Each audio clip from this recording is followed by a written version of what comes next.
Hola chicos, ¿cómo están? Mi nombre es Valentina Mazota, soy ayudante y parte del cuerpo docente hace ya 5 años. Hoy les traigo una clase dedicada a resoluciones técnicas de hoy jueves 19 de marzo. Esta clase vamos a ver muy por arriba la RT 8 y 9. Se van a dar cuenta que tratan diversos temas que se vinieron viendo a lo largo de la carrera. Después vamos a pasar a ver con más detenimiento la RT 16 y 17. La idea es ir barriendo ambos RT juntos desde el material. Es una clase aburrida, sí, pero si tienen estos conceptos claros, se les va a hacer muy útil la cursada. Ya vamos a ver por qué. Bueno, vamos a comenzar. En la RT8 va a ser la primera que veamos. Se van a tratar normas generales de exposición contable. ¿Sí? La vamos a ver muy por arriba, igual que la RT9 después de esta. Vamos a ver que comienza hablando sobre la necesidad de que la información sea útil para la transmisión de información económica, obviamente, cuya finalidad es la presentación de estados contables para el uso de terceros. ¿Sí? Vamos a ver que hay distintos tipos de terceros que pueden ser accionistas, los propios empleados, el Estado, etc. Este RT particularmente va a hablar muy por arriba sobre distintos temas. Vamos a ver que hay distintos capítulos. Acá tenemos la estructura de la red RT8 de lo que va a tratar. Vamos a ver que se va a hablar en principio de normas comunes a los estados contables. En el capítulo 3 vamos a ver la situación patrimonial o balance general, el estado de resultados, el estado de evolución de patrimonio neto, flujo de efectivo e información complementaria. ¿Sí? Comenzando con el capítulo 2, las normas contables a todos los estados contables, va a hablar en general. El alcance obviamente establece que estas normas se aplican a todos los estados contables para ser preparados a terceros. Son lineamientos generales que todos los estados contables deben tener. Tenemos aspectos generales, donde establece que la moneda, por ejemplo, que se va a utilizar, o el múltiplo de esa moneda, puede utilizarse el redondeo de cifras no significativas. ¿Sí? Van a ver que van a hablar de aspectos generales de estos estados que vamos a ver ya a partir del capítulo 3. Vamos a ver que nosotros sabemos que tenemos 4 estados básicos en un balance. Comienza por el estado de situación patrimonial, le sigue el estado de resultados, el tercero va a ser el estado de evolución del patrimonio neto y el último el flujo de efectivo. ¿Sí? Existiendo luego de los estados básicos, estados complementarios, que son aquellos que agregan información a los 4 estados principales, sean anexos como anexos de gastos, de ingresos, de determinación de costo, de bienes de uso y las respectivas notas. ¿Sí? Vamos a ver que también está la información comparativa. Nosotros sabemos que los balances siempre se exponen de manera comparativa. Pueden ser de 2 o 3 comparativos dependiendo de la normativa. Por ejemplo, en el caso de empresas que cotizan en bolsa, van a tener capaz que más comparativos que un balance de una pyme.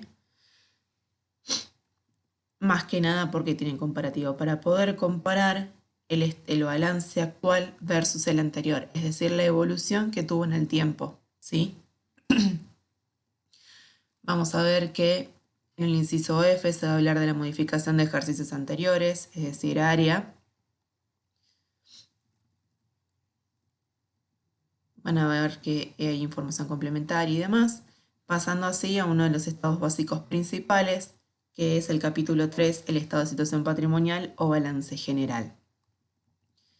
Van a tener el concepto, que establece que en un momento determinado el estado de situación patrimonial o balance general expone activo, pasivo, participación minoritaria en sociedades controladas, diferencias transitorias y demás, y patrimonio neto. Es decir, es la foto de la empresa a determinado momento. ¿Sí?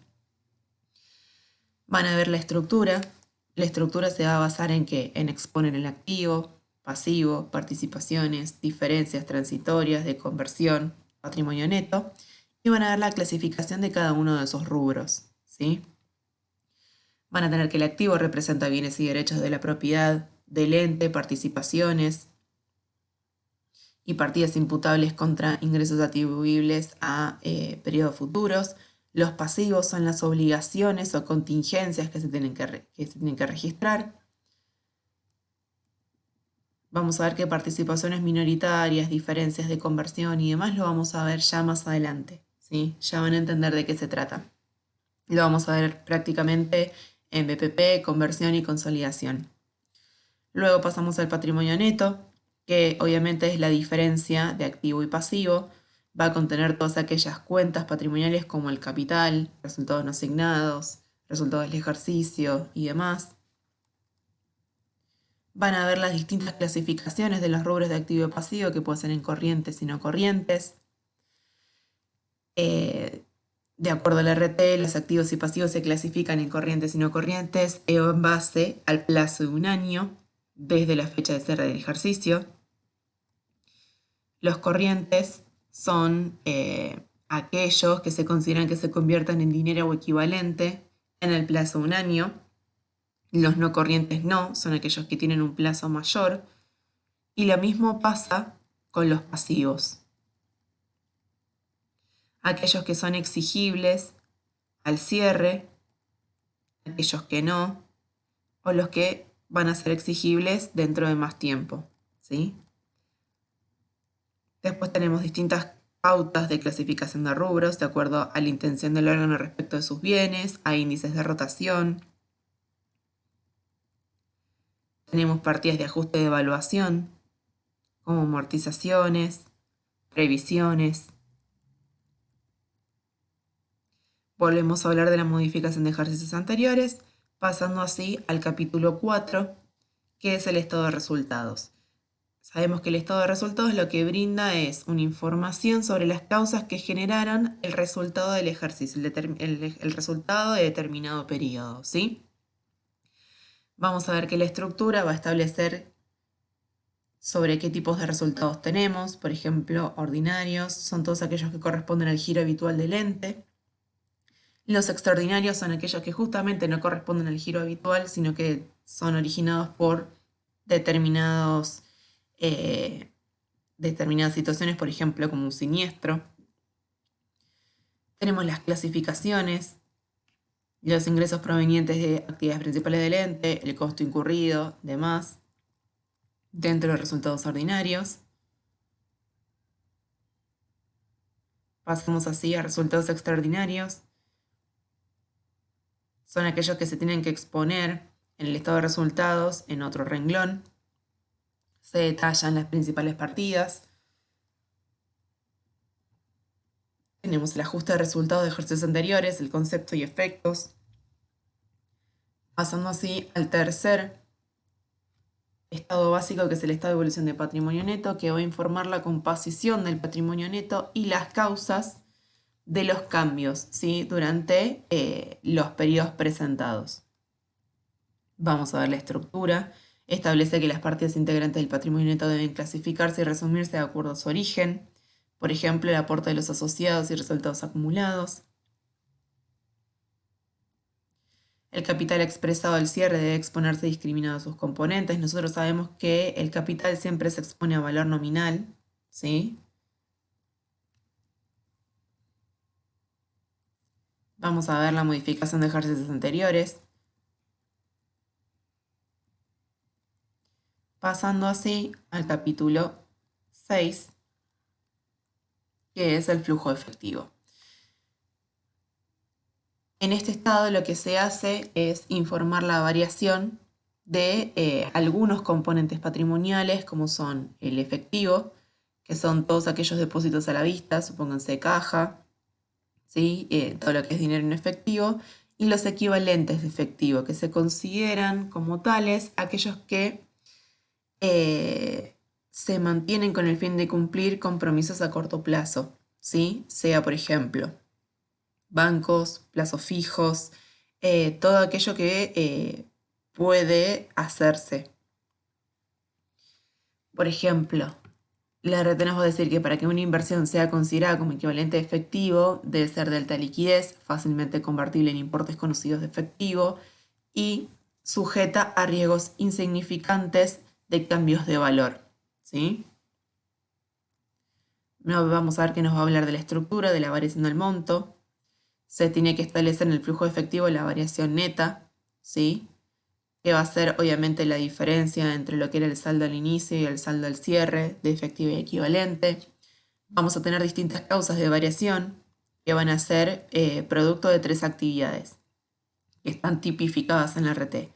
Van a ver que están las actividades operativas, que son aquellas que la empresa, o sea, que corresponden al giro habitual de la empresa, ¿sí? Es la actividad principal que produce ingresos y otras actividades que no están incluidas dentro inversión y financiamiento. Por ejemplo, dentro de estas actividades vamos a ver que van a haber flujos de efectivo y equivalentes provenientes de compras y ventas. Vamos a tener dos tipos de métodos para constituir el flujo de efectivo, que puede ser directo o indirecto. Hay uno que se parte del estado de resultados, hay otro que no. Se exponen las principales clases de entradas y salidas brutas de efectivo y equivalentes. Y se va a establecer cómo aumentan y disminuyen todos esos flujos.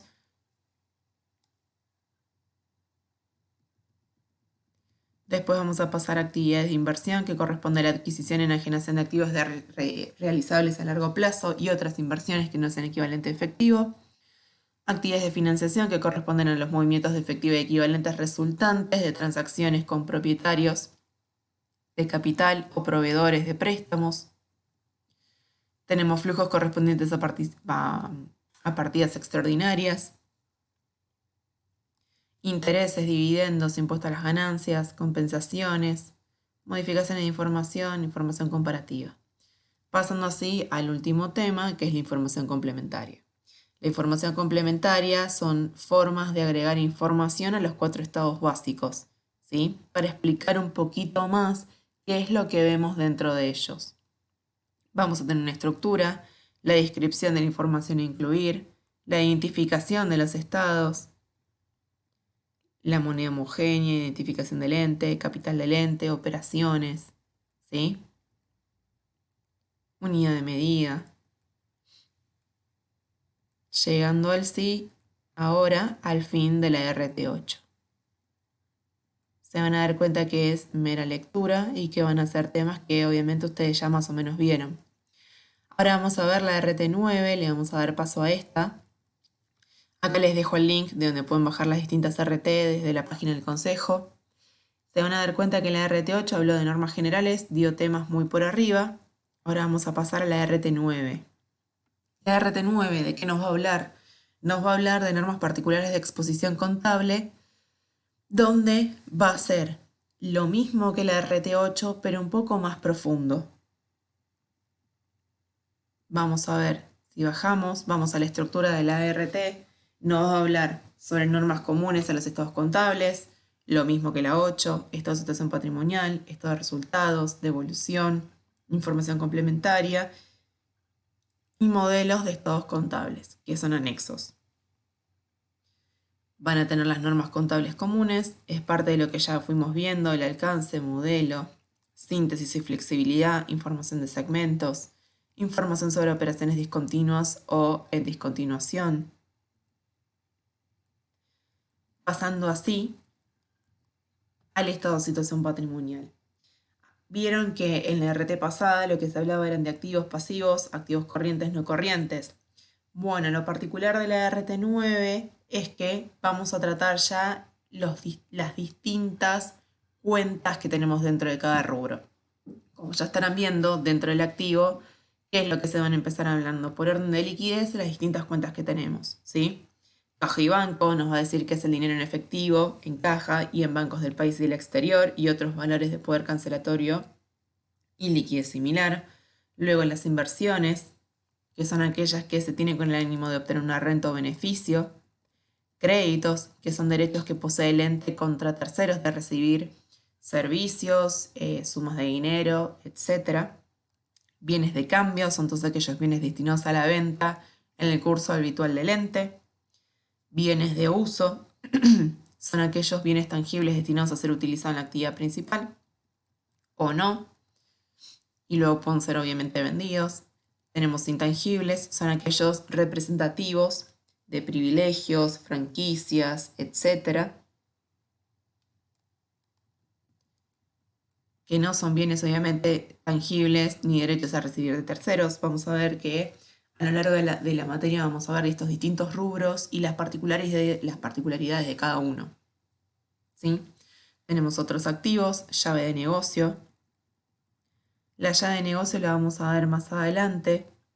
La llave de negocio es un rubro que resulta en la incorporación de activos o pasivos, producto de una combinación de negocios. Eh, lo vamos a ver particularmente cuando veamos BPP y consolidado.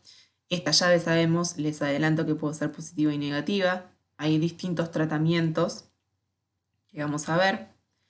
Luego pasamos sí a las deudas. Los pasivos, donde vamos a tener deudas, que son aquellas obligaciones ciertas, determinadas o determinables. Previsiones son aquellas partidas que a la fecha en que se refieren los estados contables, es decir, el cierre, representan importes estimados para hacer frente a determinadas contingencias que probablemente originen obligaciones con el ente. Por ejemplo, deudores incobrables, previsiones por juicios. Luego tenemos la participación de terceros sobre el patrimonio. Pasamos al patrimonio neto, que se expone en una línea y se referencia al estado de evolución de patrimonio neto, donde vamos a ver la composición. Pasamos al capítulo cuarto, donde hablamos del estado de resultados. Vamos a ver que lo va a detallar un poco más a fondo. Va a establecer que el estado mostrará sucesivamente los resultados de operaciones que continúan, los resultados de operaciones discontinuadas o en discontinuación, diferencia de los productos de operaciones en sí mismas, los generados por disposiciones de activos o cancelaciones de pasivos. Vamos a ver los resultados ordinarios, las ventas netas de bienes o servicios, que establece que se exponen en el cuerpo del Estado, las ventas netas de evoluciones y bonificaciones.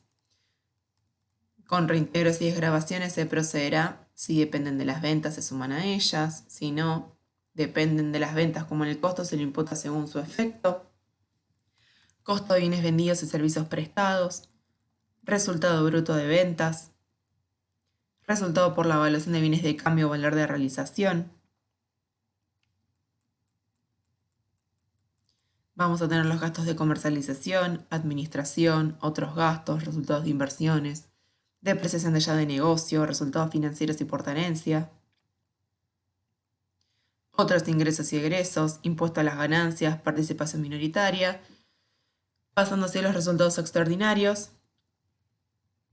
Y ahora sí, vemos el capítulo 5, que es el estado de evolución del patrimonio neto, donde va a establecer las partidas integrantes del patrimonio, cómo deben clasificarse y resumirse de acuerdo a su origen.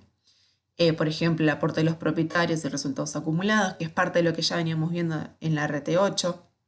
Vamos a ver que ya va a hablar de capital suscripto, cómo está compuesto, cómo se expone, aportes irrevocables, que son aquellos que cumplen determinadas condiciones, que ya vienen de la RT17, que vamos a ver después, prima de emisión, que es resultados acumulados, que pueden ser ganancias reservadas, resultados diferidos, resultados no asignados. Y luego pasamos a la información complementaria, ¿sí? Donde vamos a ver composición y evolución de los rubros, como depósitos, créditos, inversiones, títulos. Va a hablar sobre los distintos información complementaria sobre bienes de cambio, bienes de uso. Por ejemplo, en bienes de uso, la naturaleza de saldos iniciales, adiciones, bajas, depreciaciones, es lo que nosotros vemos en los balances como anexo 1. Inversiones permanentes, bienes de disponibilidad restringida, activos, intangibles, previsiones, dividendos, costos, realización de diferentes actividades, otros resultados extraordinarios, ya de negocio. Vamos a ver después criterios de medición, cuestiones diversas, de acuerdo a qué. Información por segmentos, instrumentos financieros, arrendamientos, acuerdos, titulaciones, operaciones discontinuadas en discontinuación, ¿sí? Es un poco más de todo lo que veníamos viendo en la RT8, pero un poquito más profundo. Y obviamente cada uno de estos temas nos va a llevar también a la RT17 y 16, ¿sí? Donde ya vamos a ver otros aspectos. Bueno, acá también les dejé el link del consejo donde pueden bajar las RT. Van a ver que dentro de esos links van a tener todas las evoluciones de la RT, desde las más viejas hasta las más nuevas y las diferentes modificaciones de todas, ¿sí? Bueno, esta es la primera parte de la clase. El material obviamente lo van a tener subido al web syllabus con el que van a poder contar. Van a poder estudiar de acá si quieren. Igualmente, si tienen las RT, van a poder ver un poco más. Esta RT, por lo pronto, atrás de todo tenía unos modelos de estado de situación, estado de evolución, estado de flujo. Estaría bueno que los vean. Les va a servir para la vida real. Y bueno, en breve seguimos con la RT 16 y 17.